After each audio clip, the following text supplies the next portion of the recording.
The machine is equipped with trundle and hand shank, which are convenient to move according to different requirements of watches in different countries, mated into 110V, 220V, 380V, etc.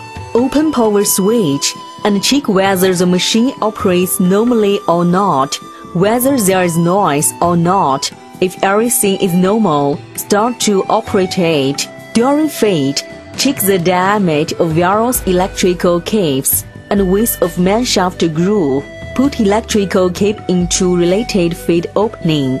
In case the electrical cable is broken, check whether put it into wrong feed opening or adjust the reed hand shank on the upper part of machine. Turn clockwise and properly adjust the spring tension. Then start to work. If the tool marks of processed materials are too deep or processed materials have fracture of wear, pay attention to the following conditions. 1. Turn the reed screw rod on the upper part anti-clockwise and properly adjust the spring procedure. 2. Check whether it's put into wrong feed opening. 3.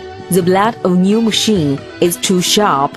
It would operate normally after operating for several hours.